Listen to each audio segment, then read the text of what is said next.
My name is Robert Levine. I wrote a book called Free Ride, and I'm going to talk about how publishing can avoid the fate of the music business. I think you're already off to a good start because nobody in the music business would be caught dead at a conference at this hour on a Sunday. That may make it a slightly more fun place to work, but it probably hasn't served them well. I'm also going to disagree with Neil a bit, which I'm sorry to do because I respect his writing so much. But the music business is in much worse shape than I think it looks from the outside. You know, depending on what country you're looking at, I'm going from sort of 10,000 feet up in the interest of time. Obviously, the sales of music, money from the sales of music, are down by over half. What comes from that is probably worse. The investment in music is down, and I think that's worse. You know, people talk about all these other ways you can make money as a musician, but a lot of them depend, to one extent or another, on getting some investment from a label. The live music business is doing okay, but for most musicians, they lose money on the road before they make money on the road. While they're losing money, traditionally they borrowed money from a label. Labels aren't lending so much money anymore. Usually you stayed on a label for a couple of years. If you did well, you could sell a lot of t-shirts. These days, if your first album doesn't do well, you're likely to be dropped. So all these other businesses are impacted as well. The live music business, although it's okay, also depends quite a bit on musicians who will be ready for retirement soon. The biggest tours in the past few years are Springsteen, U2, Madonna, the Rolling Stones. All of those acts benefited, and I'm not taking anything away from their talent, from a huge major label promotion machine that no longer applies. So how many of those acts are going to be still performing in 10 years? Is anyone going to be seeing Psy in an arena tour in 10 years? I'm predicting no, but, you know, let me know what you think.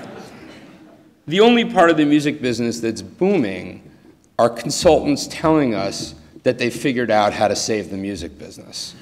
I'm actually not one of them. I cover the music business, so I don't speak about it for money, so maybe I'm just resentful. But the only part that's booming is people who tell you they figured it out.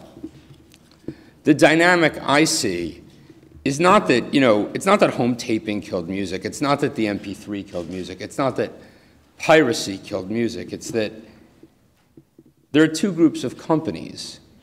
One group of companies invests in music, labels largely. They're not terribly likable people, but they invest a lot of money in music. Another group of companies doesn't invest money in music, and they make money on music anyway. Apple, Google, etc. There's nothing wrong with this. Maybe they should be investing in music. In some cases, they need to. In some cases, they ought to be required to legally. In some cases, they shouldn't have to. But all this free music, legally or not, has built empires. Apple, which was quite a valuable company and still is, even though their stock price seems to have gone the way of the Bitcoin, is obviously they built an empire. They built an empire largely on the iPod. You know, people forget Apple was sort of a moribund company before this. The question is, A, you know, to what extent should musicians be sharing in that more? And to what extent, you know, can Apple continue to run this empire if there's not as much fun stuff to listen to anymore?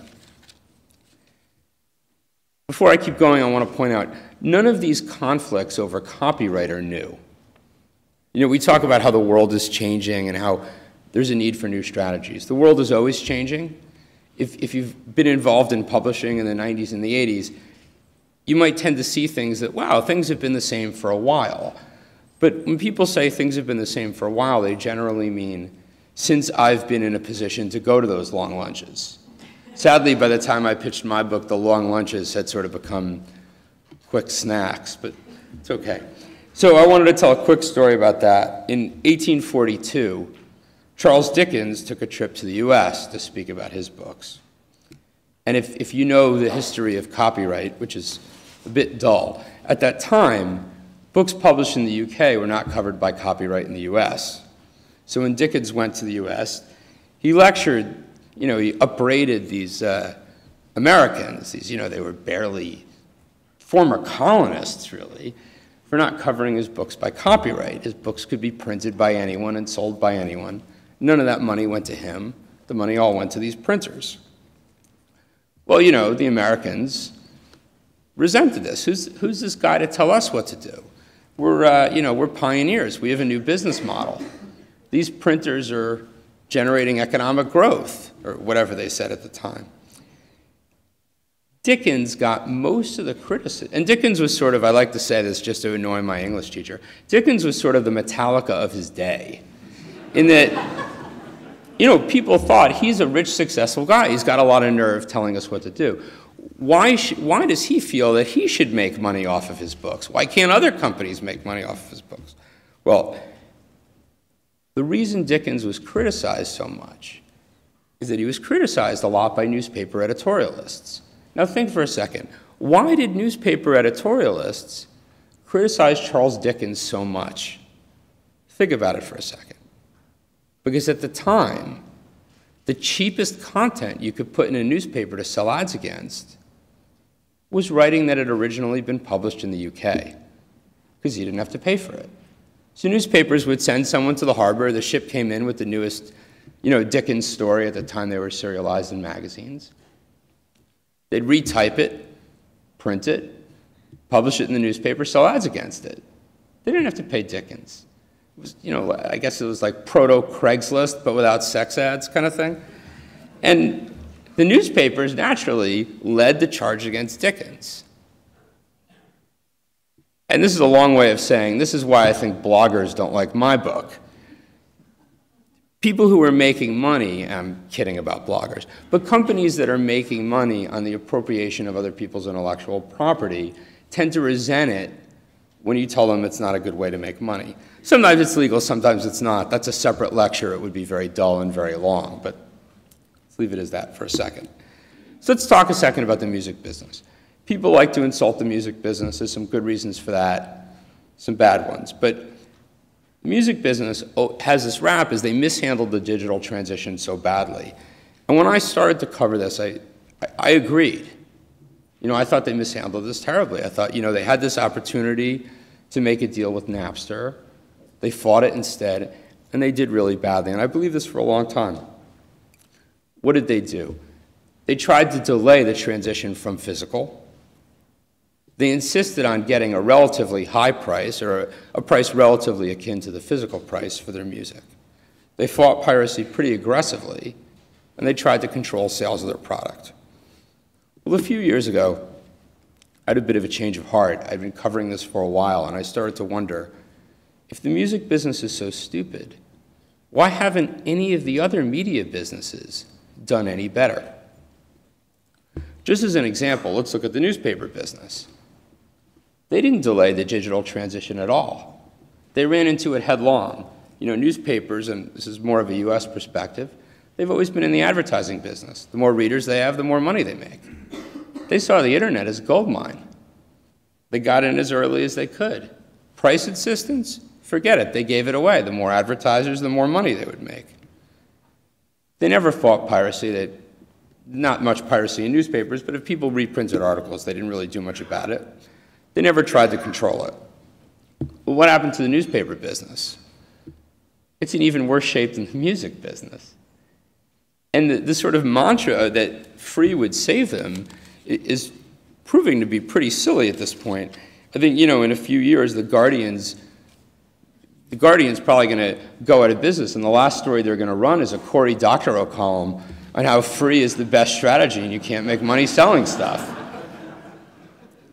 Meanwhile, the New York Times, which has the nerve, the unmitigated gall to charge for content, heaven, they make 50% of their money on circulation revenue. This is very unusual for the US. It's not that uncommon in Europe, but in the US, years ago, I think they'd made about 20%.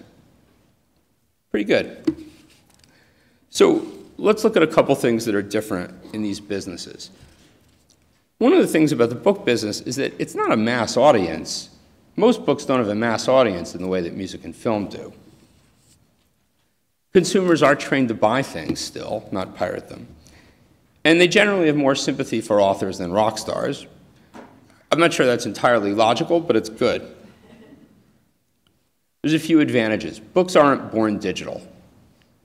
Until very recently, there was no sort of other side. There was a limited amount of companies that were making money from the consumption, not the creation. I agree with Neil, books hold their value. People really like books. If they like something, they might buy it physically as well as digitally. Readers have a connection with books they like. They might want to read them and then own them. If they read it from a library, they borrow it, they might then buy it. I'm not sure they feel the same about music. People also like bookstores.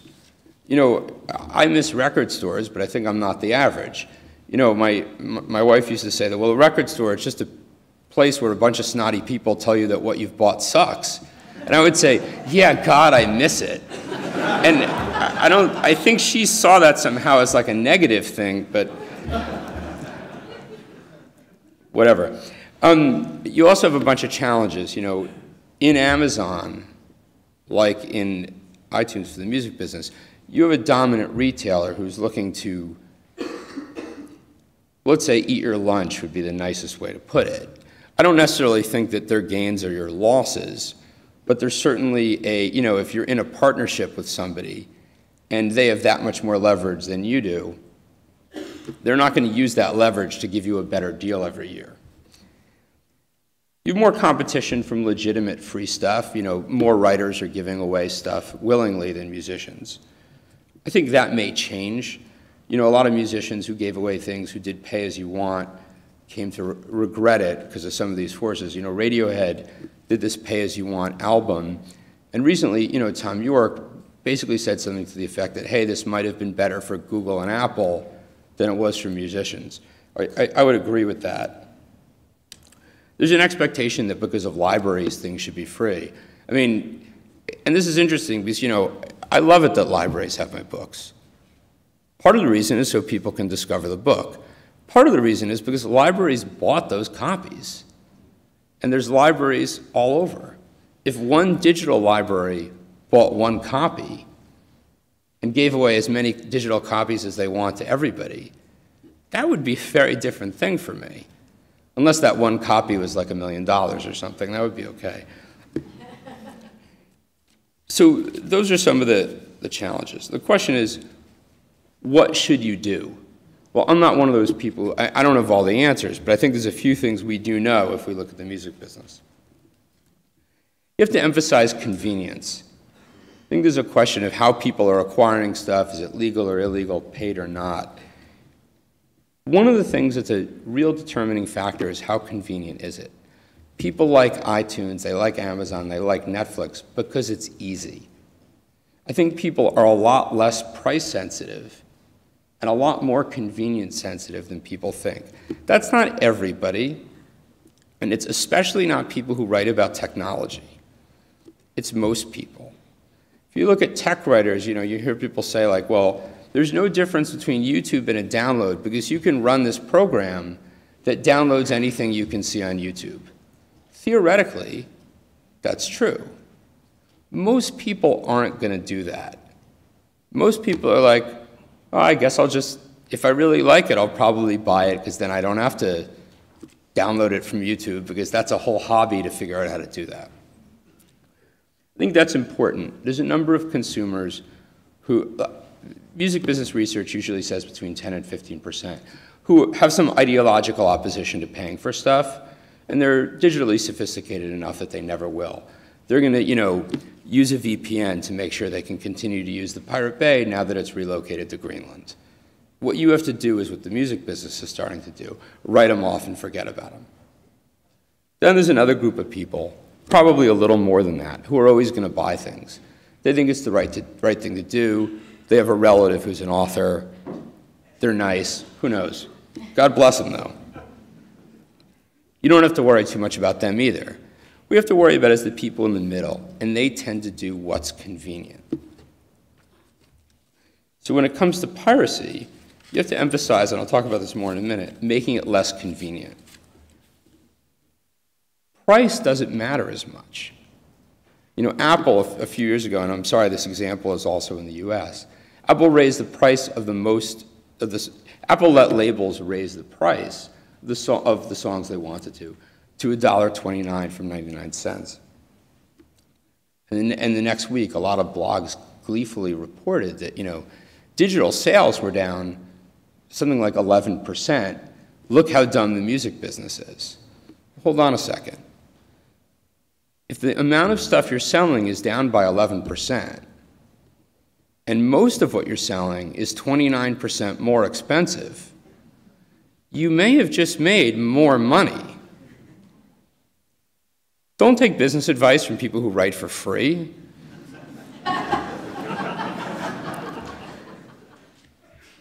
Apple and Amazon have an interest in lowering the price of digital goods. It helps their business. I don't blame them for doing it. That's how they make more money. As an author, I have to be somewhat interested, not overly interested because I'm an author, in how I make money. I guess if I was really interested, I would have done something else, but it's probably too late to learn a skill. Let me give you one more example.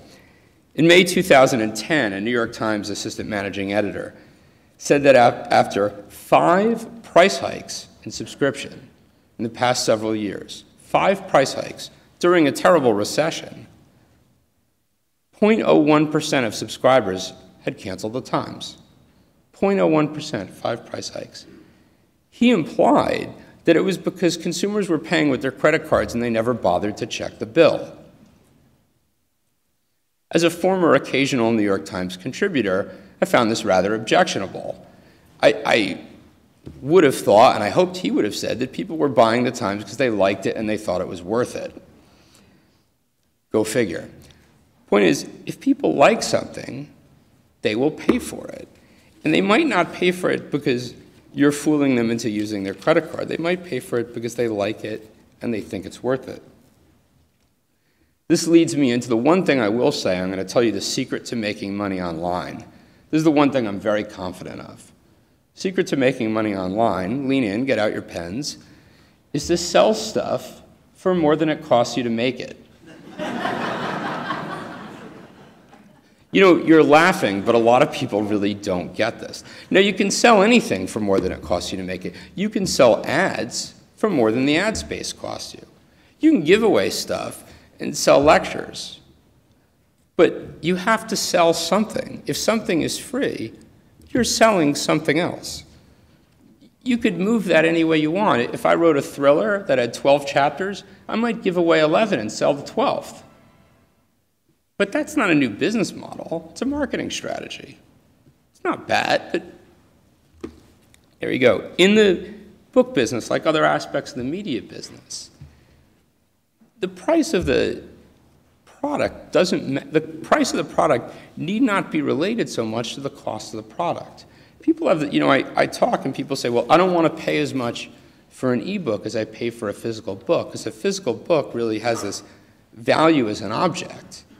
And the way they say this, they give me the impression that they think, you know, hardcover books are bound by monks in the hills of Italy.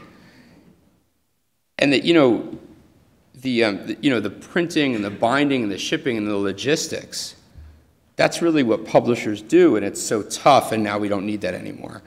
But that's not the heart of publishing. A lot of the expense of publishing is paying writers.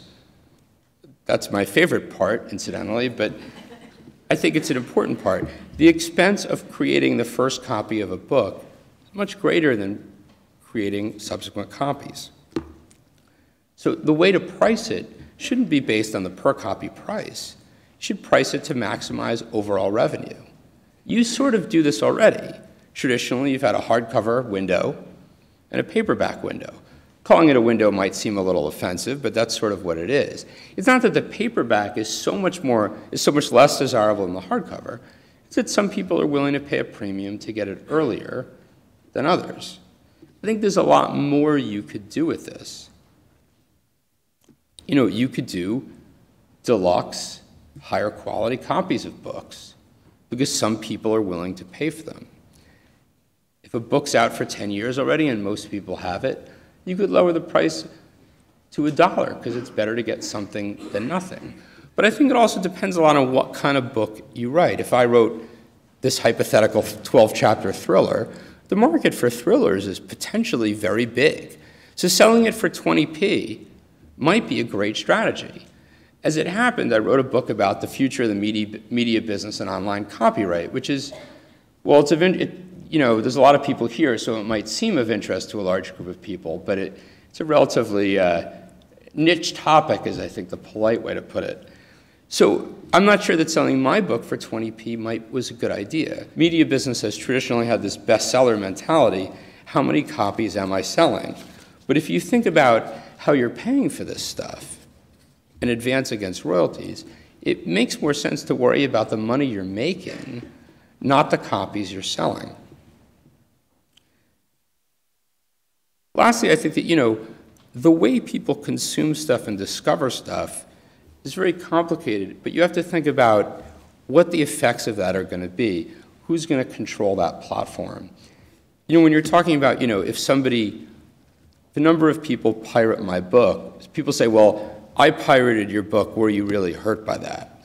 Realistically, probably not directly.